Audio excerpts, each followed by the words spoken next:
ਸਰਦਾਰ ਕਪੂਰ ਸਿੰਘ ਸਿੱਖ ਜਗਤ ਦੇ ਇੱਕ ਬਹੁਤ ਸਨਮਾਨਿਤ ਬੁੱਧੀਜੀਵੀ ਹੋਏ ਹਨ। ਆਜ਼ਾਦੀ ਤੋਂ ਪਹਿਲਾਂ ਉਹ ਇੱਕ ਚੰਗੇ ਬਿਊਰੋਕਰੇਟ ਰਹੇ, ਬਾਅਦ ਵਿੱਚ ਉਹ ਪਾਰਲੀਮੈਂਟੇਰੀਅਨ ਵੀ ਰਹੇ ਔਰ ਉਹਨਾਂ ਨੇ ਕਾਫੀ ਸਿੱਖ ਸਾਹਿਤ ਲਿਖਿਆ, ਜਿਸ ਵਿੱਚ ਕਿ ਉਹਨਾਂ ਦੀ ਕਿਤਾਬ ਸਾਚੀ ਸਾਖੀ ਅੱਜ ਦੀ ਤਰੀਕ 'ਚ ਰੈਫਰੈਂਸ ਦੇ ਤੌਰ ਤੇ ਵਰਤੀ ਜਾਂਦੀ ਹੈ। 1969 ਵਿੱਚ ਉਹਨਾਂ ਦੀ ਇੱਕ ਹੋਰ ਕਿਤਾਬ ਸਾਇਆ ਹੋਈ, ਜਿਸ ਦਾ ਨਾਮ ਸੀ some documents on demand for the Sikh homeland. ਇਹ ਕਿਤਾਬ ਨੂੰ ਲਿਖਦਿਆਂ ਹੋਇਆਂ ਸਰਦਾਰ ਕਪੂਰ ਸਿੰਘ ਨੇ ਜੋ 2-3 ਪੁਆਇੰਟ ਰੇਜ਼ ਕੀਤੇ ਹੈ, ਉਹ ਪੁਆਇੰਟਸ ਕਿਸੇ ਵੀ ਦੂਸਰੇ ਇਤਿਹਾਸਕ ਜਾਂ ਦੂਸਰੇ ਸਰੋਤ ਤੋਂ ਉਹਨਾਂ ਦੀ ਕੋਈ ਜੋ ਹੈਗੀ ਹੈ ਗਵਾਹੀ ਨਹੀਂ ਮਿਲਦੀ। ਇੱਕ ਤਾਂ ਉਹਨਾਂ ਨੇ ਲਿਖਿਆ ਕਿ 1757 ਵਿੱਚ ਅਬਦਾਲੀ ਨੇ ਆਪਣੇ ਚੌਥੇ ਹਮਲੇ ਦੇ ਦੌਰਾਨ ਦਰਬਾਰ ਸਾਹਿਬ ਨੂੰ ਢਹਿ ਢੇਰੀ ਕਰਤਾ ਔਰ 1758 ਵਿੱਚ ਇਸ ਦੀ ਮੁੜ ਉਸਾਰੀ ਦੇ ਲਈ ਮਰਾਠਾ ਸਰਦਾਰ ਮल्हार ਰਾਓ ਔਰ ਰਘੁਨਾਥ ਰਾਓ ਨੇ 1,25,000 ਰੁਪਈਆ ਦਿੱਤਾ ਔਰ ਇਸ ਦੇ ਲਈ ਉਹਨਾਂ ਨੂੰ ਸਨਮਾਨ ਦੇ ਤੌਰ ਤੇ ਸਿੱਖਾਂ ਨੇ ਸਰੋਪਾ ਦੇ ਭੇਂਟ ਕੀਤਾ। ਦੂਸਰੀ ਗੱਲ ਉਹ ਲਿਖ ਰਹੇ ਹੈ ਮੁੱਖ ਤੌਰ ਤੇ ਕਿ 1762 ਵਿੱਚ ਛਠੇ ਹਮਲੇ ਦੌਰਾਨ ਵੱਡਾ ਤਲੁਕਾਰਾ ਹੋਇਆ ਔਰ ਇਸ ਵਿੱਚ 2 ਜੋ ਧਾਰਮਿਕ ਗ੍ਰੰਥ ਸੀਗੇ ਉਹ ਅਬਦਾਲੀ ਆਪਣੇ ਨਾਲ ਲੈ ਗਿਆ ਤੇ ਦਰਬਾਰ ਸਾਹਿਬ ਦੀ ਨੀਹਾਂ ਵਿੱਚ ਬਾਰੂਦ ਭਰ ਕੇ ਉਸ ਨੂੰ ਪੂਰੀ ਇਮਾਰਤ ਨੂੰ ਉਡਾ ਦਿੱਤਾ। ਅੱਗੇ ਲਿਖਦੇ ਹੈ ਕਿ ਅਕਤੂਬਰ 1762 ਵਿੱਚ ਉਸਨੇ ਸਿੱਖਾਂ ਨਾਲ ਸਮਝੌਤਾ ਕਰਨ ਦੀ ਸੰਧੀ ਕਰਨ ਦੀ ਕੋਸ਼ਿਸ਼ ਕੀਤੀ, ਲੇਕਿਨ ਸਿੱਖਾਂ ਨੇ ਉਸਨੂੰ ਉਸਦੀ ਇਹ ਸੰਧੀ ਦੀ ਜਿਹੜੀ ਆਫਰ ਸੀ ਉਸ ਨੂੰ ਠੁਕਰਾ ਦਿੱਤਾ ਕਿ ਮਲਬੇ ਦੇ ਢੇਰ ਦੇ ਉੱਤੇ ਖੜੇ ਹੋ ਕੇ ਸਮਝੌਤੇ ਨਹੀਂ ਕੀਤੇ ਜਾ ਸਕਦੇ, ਅਸੀਂ ਦੁਬਾਰਾ ਤੋਂ ਫਿਰ ਤੈਨੂੰ ਜੰਗ ਦੇ ਮੈਦਾਨ 'ਚ ਟਕਰਾਂਗੇ। ਔਰ ਦੁਬਾਰਾ ਉਸਾਰੀ ਦੇ ਲਈ ਸਰਦਾਰ ਚੜ੍ਹਤ ਸਿੰਘ ਜੋ ਕਿ ਸੁਕਰ ਚੱਕੀਆ ਮਿਸਲ ਦੇ ਮੁਖੀ ਸਨ ਤੇ ਮਹਾਰਾਜਾ ਰਣਜੀਤ ਸਿੰਘ ਦੇ ਦਾਦਾ ਸਨ, ਇਹਨਾਂ ਦੀ ਇਹ ਡਿਊਟੀ ਲਾਈ ਗਈ ਕਿ ਦਰਬਾਰ ਸਾਹਿਬ ਦੀ 1762 ਤੋਂ ਜੋ ਨੁਕਸਾਨ ਹੋਇਆ ਉਸ ਦੀ ਮੁੜ ਉਸਾਰੀ ਕੀਤੀ ਜਾਏ। ਕਾਫੀ ਵਿਦਵਾਨ ਤੇ ਵਿਦਵਤਾ ਵਾਲੇ ਕੰਮ ਸਰਦਾਰ ਕਪੂਰ ਸਿੰਘ ਦੇ ਕੀਤੇ ਮਿਲਦੇ ਹਨ, ਲੇਕਿਨ ਇਹ ਕਿਤਾਬ ਲਿਖਣ ਲੱਗਿਆਂ ਸਰਦਾਰ ਕਪੂਰ ਸਿੰਘ ਲੱਗਦਾ ਹੈ ਕਾਫੀ ਟਪਲਾ ਖਾ ਚੁੱਕੇ ਸਨ। ਉਹਨਾਂ ਨੇ ਜੋ ਕੁਝ ਵੀ ਇਸ ਲਿਖਿਆ ਹੈ ਉਹਦਾ ਕਿਸੇ ਦੂਸਰੇ ਚੰਗੇ ਸਰੋਤ ਤੋਂ ਕੋਈ ਗਵਾਹੀ ਨਹੀਂ ਮਿਲਦੀ। ਸਰਦਾਰ ਕਪੂਰ ਸਿੰਘ ਨੇ ਜੋ ਆਪਣੀ ਕਿਤਾਬ ਜੋ ਹਵਾਲੇ ਦਿੱਤੇ ਹੈ, ਇੱਕ ਤਾਂ ਉਹਨਾਂ ਨੇ ਹਵਾਲਾ ਦਿੱਤਾ ਹੈ ਕਿ ਪੰਥ ਪ੍ਰਕਾਸ਼ ਕਵਿਤਾ ਬਾਈ ਗਿਆਨੀ ਗਿਆਨ ਸਿੰਘ ਔਰ ਦੂਸਰਾ ਦਿੱਤਾ ਭਵਿਸ਼ਯ ਪੁਰਾਣ। ਭਵਿਸ਼ਯ ਪੁਰਾਣ ਦਾ ਹਾਲਾਂਕਿ ਇਹ ਦਰਬਾਰ ਸਾਹਿਬ ਦੀ ਉਸਾਰੀ ਨਾਲ ਸੰਬੰਧ ਨਹੀਂ ਹੈ, ਉਸ ਤਾਂ ਸਿਰਫ ਇੰਨਾ ਹਵਾਲਾ ਜੋ ਹੈ ਸਰਦਾਰ ਕਪੂਰ ਸਿੰਘ ਨੇ ਦਿੱਤਾ ਹੈ ਕਿ ਰਾਵੀ ਔਰ ਬਿਆਸ ਦੇ ਵਿਚਕਾਰ ਜੋ ਜੰਗਲ ਹਨ ਉੱਥੇ ਇੱਕ ਅੰਮ੍ਰਿਤ ਕੁੰਡ ਹੈ ਤੇ ਜੋ ਹੈ ਇੱਥੇ ਸਰਦਾਰ ਕਪੂਰ ਸਿੰਘ ਨੇ ਉਸ ਨੂੰ ਇਸ ਤਰੀਕੇ ਨਾਲ ਲਿਆ ਹੈ ਕਿ ਇਹ ਅੰਮ੍ਰਿਤ ਕੁੰਡ ਵਾਲੀ ਹੀ ਜਗ੍ਹਾ ਹੈ ਜਿੱਥੇ ਕਿ ਦਰਬਾਰ ਸਾਹਿਬ ਦਾ ਸਰੋਵਰ ਦੀ ਨੀਂਹ ਰੱਖੀ ਗਈ ਹੈ, ਦਰਬਾਰ ਸਾਹਿਬ ਦਾ ਸਰੋਵਰ ਬਣਾਇਆ ਗਿਆ। ਉਹ ਤਾਂ ਇੱਕ ਮਿਥ ਹੈਗਾ, ਉਹਦਾ ਕੋਈ ਲੌਜੀਕਲ ਸਬੂਤ ਨਹੀਂ ਹੈ ਔਰ ਇਸ ਤਰੀਕੇ ਦੀ ਗੱਲ ਸਿੱਖ ਨੂੰ ਲਿਖਣੀ ਵੀ ਨਹੀਂ ਚਾਹੀਦੀ, ਕਿਉਂਕਿ ਇਹ ਕਿਸੇ ਹਿੰਦੂ ਮਿਥਿਹਾਸਕ ਥਾਂ ਦੇ ਉੱਤੇ ਦਰਬਾਰ ਸਾਹਿਬ ਦੀ ਉਸਾਰੀ ਨਹੀਂ ਹੋਈ। ਖੈਰ, ਆਪਣੀ ਉਸ ਗੱਲ ਤੇ ਆਈਏ ਕਿ ਜੋ ਮਰਾਠਿਆਂ ਨੇ 1,25,000 ਦਿੱਤਾ ਦਰਬਾਰ ਸਾਹਿਬ ਦੀ ਮੁੜ ਉਸਾਰੀ ਦੇ ਲਈ, ਉਹ ਦਰੁਸਤ ਹੈ ਜਾਂ ਨਹੀਂ ਹੈ। ਸਰਦਾਰ ਚੜ੍ਹਤ ਸਿੰਘ ਨੇ ਦੁਬਾਰਾ ਦਰਬਾਰ ਸਾਹਿਬ ਦੀ 1762 ਤੋਂ ਬਾਅਦ ਉਸਾਰੀ ਕਰਾਈ, ਇਹ ਦਰੁਸਤ ਹੈ ਜਾਂ ਨਹੀਂ ਹੈ, ਇਸ ਗੱਲ ਦਾ ਇਹ ਸਾਡਾ ਮੁੱਖ ਵਿਸ਼ਾ ਹੈਗਾ। ਜਦੋਂ ਅਸੀਂ ਦੂਸਰੇ ਸਰੋਤਾਂ ਨੂੰ ਘੋਖਦੇ ਹਾਂ ਤਾਂ ਸਾਡੇ ਸਾਹਮਣੇ 2 ਮੁੱਖ ਸਰੋਤ ਮਿਲਦੇ ਹਨ ਉਸ ਹਵਾਲੇ ਦੇ ਸੰਬੰਧ ਵਿੱਚ। ਇੱਕ ਸਰੋਤ ਮਿਲਦਾ ਹੈ ਜੌਨ ਮੈਲਕਮ ਦੀ ਕਿਤਾਬ sketches of the Sikh. John Malcolm East India company ਦਾ ਮਿਲਟਰੀ ਐਡਵਾਈਜ਼ਰ ਸੀ ਔਰ ਉਸਨੇ ਕਾਫੀ ਕੁਝ ਸਿੱਖਾਂ ਦੇ ਬਾਰੇ ਉਸ ਸਮੇਂ ਦੇ ਬਾਰੇ ਜੋ ਹੈਗਾ ਲਿਖਿਆ। ਜੌਨ ਮੈਲਕਮ ਲਿਖਦਾ ਹੈ ਕਿ 1757 ਵਿੱਚ ਜਦੋਂ ਅਬਦਾਲੀ ਦਿੱਲੀ ਤੋਂ ਲੁੱਟ ਮਾਰ ਕਰਕੇ ਵਾਪਸ ਜਾ ਰਹੇ ਥੇ, ਸਿੱਖਾਂ ਨੇ ਕਾਫੀ ਕੁਝ ਉਹਦਾ ਸਮਾਨ ਰਸਤੇ ਤੇ ਹੋਰ ਲੜਕੇ ਲੜਕੀਆਂ ਜੋ ਹੈ ਉੱਥੋਂ ਉਹਦੇ ਕੋਲੋਂ ਛੁਡਾ ਲਏ।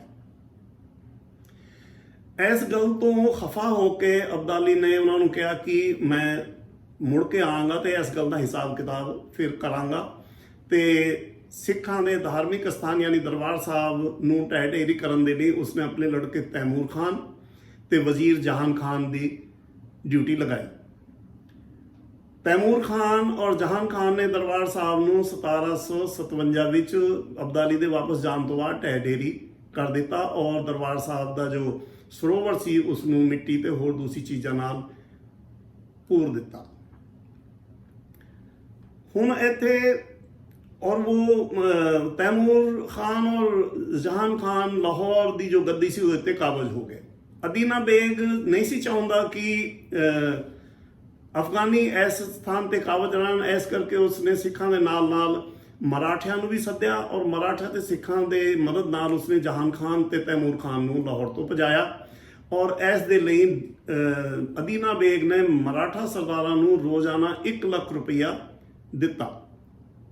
ਇਹ ਜੋ ਹੈਗਾ ਇੱਥੇ ਇੰਨਾ ਹਵਾਲਾ ਜੋ ਹੈ ਮਿਲਦਾ ਹੈ, ਲੇਕਿਨ ਐਸਾ ਕਿਧਰੇ ਇਹ ਹਵਾਲਾ ਜੋ ਹੈ ਨਹੀਂ ਮਿਲਦਾ ਕਿ ਮਰਾਠਿਆਂ ਸਰਦਾਰਾਂ ਦੀ ਮਦਦ ਦੇ ਨਾਲ ਜੋ ਹੈਗਾ ਦਰਬਾਰ ਸਾਹਿਬ ਦੀ ਮੁੜ ਉਸਾਰੀ 1758 ਵਿੱਚ ਹੋਈ। ਦੂਸਰਾ ਜਿਹੜਾ ਸਭ ਤੋਂ ਮਹੱਤਵਪੂਰਨ ਸਰੋਤ ਮਿਲਦਾ ਉਹ ਹੈ ਡਾਕਟਰ ਹਰੀਰਾਮ ਗੁਪਤਾ ਦੀ PhD ਦੀ ਥੀਸਿਸ, ਜੋ ਕਿ ਉਹਨਾਂ ਨੇ 1937 ਵਿੱਚ ਕੀਤੀ ਸੀਤਾਰਾਮ ਕੋਹਲੀ ਦੀ ਸੁਪਰਵਿਜ਼ਨ 'ਚ। ਔਰ उन्होंने जो डॉक्टर हरिराम गुप्ता ने जो पीरियड सिख हिस्ट्री का लिया है वो लिया है 1739 तो 1766। ਇਹ वो पीरियड ਸੀ ਜਿਸ ਵਿੱਚ ਕਿ ਸਿੱਖਾਂ ਵੱਲੋਂ ਵੱਧ ਤੋਂ ਵੱਧ ਕੁਰਬਾਨੀਆਂ ਹੋਈਆਂ ਔਰ ਵੱਧ ਤੋਂ ਵੱਧ ਕਾਮਯਾਬੀਆਂ ਵੀ ਇਸ ਪੀਰੀਅਡ ਵਿੱਚ ਉਹਨਾਂ ਨੇ ਹਾਸਲ ਕੀਤੀਆਂ। ਦੋਵੇਂ ਘੱਲੂਘਾਰੇ ਜੋ ਹੈ ਛੋਟਾ ਤੇ ਵੱਡਾ ਉਹ ਵੀ ਐਸੇ ਪੀਰੀਅਡ ਵਿੱਚ ਹੋਏ। ਸਿੱਖਾਂ ਦੀ ਬਹੁਤ ਜ਼ਿਆਦਾ ਸ਼ਹੀਦੀਆਂ ਵੀ ਇਸ ਪੀਰੀਅਡ ਵਿੱਚ ਹੋਈਆਂ और दरबार साहब की 2 बार ढह ढेरी होना, उसकी मुड़ोसारी होना, ये ऐसे पीरियड च होया। सरदारां दी जो सिखां दी जो मिसलां सी उन्होंने जो अपने अपने इलाके कब्जे किए वो भी ऐसे पीरियड च होए। तो ये पीरियड जो है सिखां दा बहुत महत्वपूर्ण पीरियड है। ऐसे पीरियड विच जसपत राय ते लखपत राय दा कतल होया और इस तरीके नाल सिख इतिहास का एक महत्वपूर्ण पीरियड 1737 तो 1766 का है, जिहदे उत्ते कि डॉक्टर हरिराम गुप्ता ने PhD की। डॉक्टर हरिराम गुप्ता ये लिखते हैं कि 1758 विच अफगान सूबेदार नूं तैमूर खान नूं लाहौर तो कढ़न वास्ते उसने सिखां दे नाल नाल मराठा सरदारां नूं भी बुलाया और इहदे लई मराठा सरदारां नूं रोजाना 1 ਲੱਖ रुपया दिंदा रहा और दोवां दी मदद नाल जहान खान और तैमूर खान नूं लाहौर तो भजा दिता। बाद विच 10,000 अफगानी जो सिखां ने पकड़े और पकड़ के लिया के ते दरबार साहब दे सरोवर दी उन्हां कोलों मुड़ सफाई कराई। ये डॉक्टर हरिराम गुप्ता दी एक कन्फर्म जो है खोज है कि उन्हां अफगानी सिपाहियां कोलों दरबार साहब दी सफाई दरबार साहब सरोवर दी सफाई कराई और उस तो बाद दोबारा तो जो है दरबार साहब की मुड़ोसारी की गई। हुण इत्थे जो है डॉक्टर हरिराम गुप्ता लिखते हैं कि मौसम की खराबी, क्योंकि महाराष्ट्र का मौसम और है पंजाब का मौसम और है, तो वो मराठा इत्थे ज़्यादा चिर ठहर नहीं सकते सी मौसम के करदियां। और क्योंकि महाराष्ट्र तो पंजाब विच एक सप्लाई जारी रखना असले की रसद की ये मुश्किल सी, इस करके मराठे इत्थे ज़्यादा चिर ठहरना नहीं चाहते सी ते मराठे उत्थों लाहौर तो सीधा दिल्ली निकल गए। अमृतसर आने का डॉक्टर हरिराम गुप्ता ने कोई भी हवाला नहीं दिता, क्योंकि उस वक्त लाहौर तो दिल्ली जाने वास्ते जो रस्ता सी वो वाया गोविंदवाल साहब सी। अमृतसर दे राही वो रस्ता उस टाइम नहीं सी, इस करके मराठे वाया गोविंदवाल साहब सीधे जो है दिल्ली निकल गए। उन्हों का दरबार साहब की उसारी विच कोई हिस्सा पाउणा, उन्होंने सरोपा देना या उन्होंने अमृतसर आना, इस गल का कोई भी जिक्र जो है डॉक्टर हरिराम गुप्ता ने नहीं किया। और ये दोबारा मुड़ उसारी जो 1764 भी शुरू हुई है ये सिखा ने खुद शुरू की है। डॉक्टर हरिराम गुप्ता ने इस गल को बिल्कुल भी नहीं मन्निया कि मराठिया ने इसकी उसारी के लिए 1,25,000 रुपया सिखा नूं दिता। ये तो गल एक क्लीयर हो जाती डॉक्टर हरिराम गुप्ता और डॉक्टर और जो है जॉन मैलकम की किताबों के नाल कि मराठिया ने दरबार साहब की उसारी के लिए कोई भी पैसा कोई धन दौलत नहीं दी। दूसरा जो जो सरदार कपूर सिंह ने हवाला दिता है कि सरदार चढ़त सिंह की ड्यूटी लाई गई, उन्होंने देख रेख भी जो है दरबार साहब की मुड़ उसारी हुई, इसका भी जो है कोई कन्फर्म स्रोत जो है नहीं मिलता। और जो स्रोत मिलते हैं उन्होंने 2 स्रोत मिलते मुख्य तौर पर कि सिख पश्चिमी यूपी विच जिन्हां च मेरठ, मुजफ्फरनगर, मुरादाबाद, सहारनपुर, बिजनौर, हाथरस इन्हां जिलिਆਂ ਦੇ इन्हां ਖੇਤਰਾਂ ਦੇ जागीरदारां ते टैक्स वसूल करते सन ਔਰ ਜੋ ਟੈਕਸ ਵਸੂਲੀ ਕੀਤੀ ਉਸ ਵਿੱਚ ਜਥੇਦਾਰ ਜੱਸਾ ਸਿੰਘ ਆਹਲੂਵਾਲੀਆ ਦੇ ਜਥੇ ਨੂੰ 9 ਲੱਖ ਰੁਪਈਆ ਮਿਲਿਆ। ਉਸ 9 ਲੱਖ ਰੁਪਏ ਦੇ ਨਾਲ 1764 ਵਿੱਚ ਜੱਸਾ ਸਿੰਘ ਆਹਲੂਵਾਲੀਆ ਨੇ ਦਰਬਾਰ ਸਾਹਿਬ ਦੀ ਮੁੜ ਉਸਾਰੀ ਦਾ ਕੰਮ ਬੰਦਿਆਂ ਨਾਲ ਸ਼ੁਰੂ ਕਰਾਇਆ ਔਰ ਇਹ 1776 ਵਿੱਚ ਮੁਕੰਮਲ ਹੋਇਆ। 1784 ਵਿੱਚ ਪਰਿਕਰਮਾ ਮੁਕੰਮਲ ਹੋਈ। ਇੱਕ ਸਰੋਤ ਇਹ ਕਹਿੰਦਾ ਹੈ ਕਿ 1762 ਵਿੱਚ ਵੱਡੇ ਕੱਲੂਕਾਰੇ ਤੋਂ ਬਾਅਦ ਤਕਰੀਬਨ ਅੱਧੀ ਸਿੱਖ ਕੌਮ ਸ਼ਹੀਦ ਹੋ ਚੁੱਕੀ ਸੀ, ਲੇਕਿਨ ਦੁਬਾਰਾ ਜੋ ਹੈਗਾ ਸਿੱਖ ਫਿਰ ਮੁੜ ਕੇ ਖੜੇ ਹੋ ਗਏ ਔਰ ਉਸਦੇ 6 ਜਾਂ 7 ਮਹੀਨੇ ਬਾਅਦ ਉਹਨਾਂ ਨੇ ਦੁਬਾਰਾ ਫਿਰ ਲਾਹੌਰ ਤੇ ਫਿਰ ਸਰਹੰਦ ਤੇ ਕਬਜ਼ਾ ਕਰ ਲਿਆ। ਸਰਹੰਦ ਤੇ ਜਦੋਂ ਦੁਬਾਰਾ ਇਹਨਾਂ ਨੇ ਕਬਜ਼ਾ ਕੀਤਾ ਹੈ ਤੇ ਉਸ ਕਬਜ਼ੇ ਦੇ ਦੌਰਾਨ ਜੋ ਉੱਥੇ ਖਜ਼ਾਨੇ ਤੋਂ ਜੋ ਪੈਸਾ ਮਿਲਿਆ, ਦੌਲਤ ਮਿਲੀ ਹੈ, ਉਸ ਵਿੱਚ ਜੋ ਹਿੱਸਾ ਸਰਦਾਰ ਜੱਸਾ ਸਿੰਘ ਆਹਲੂਵਾਲੀਆ ਦੇ ਜੱਥੇ ਨੂੰ ਮਿਲਿਆ, ਉਸ ਪੈਸੇ ਦੇ ਨਾਲ ਦਰਬਾਰ ਸਾਹਿਬ ਦੀ ਤੇ ਜੱਸਾ ਸਿੰਘ ਆਹਲੂਵਾਲੀਆ ਦੀ ਅੰਮ੍ਰਿਤਸਰ ਦੀ ਰਿਹਾਇਸ਼ ਦੀ ਅੰਮ੍ਰਿਤਸਰ ਵਿੱਚ ਉਸਾਰੀ ਕੀਤੀ ਗਈ। ਇਸ ਤਰੀਕੇ ਨਾਲ ਸਰਦਾਰ ਚੜ੍ਹਤ ਸਿੰਘ ਨੇ ਦਰਬਾਰ ਸਾਹਿਬ ਦੀ ਮੁੜ ਉਸਾਰੀ ਕਰਾਈ। ਇਸ ਦਾ ਕਿਸੇ ਸਰਦਾਰ ਕਪੂਰ ਸਿੰਘ ਦੀ ਕਿਤਾਬ ਤੋਂ ਇਲਾਵਾ ਕਿਸੇ ਦੂਸਰੇ ਸਰੋਤ ਤੋਂ ਕੋਈ ਕਨਫਰਮੇਸ਼ਨ ਨਹੀਂ ਮਿਲਦੀ।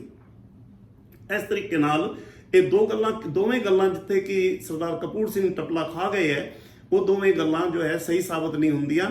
ਪਹਿਲੀ ਗੱਲ ਕਿ ਮਰਾਠੇ ਸਰਦਾਰਾਂ ਨੇ 1758 ਚ 1,25,000 ਰੁਪਈਆ ਦਿੱਤਾ।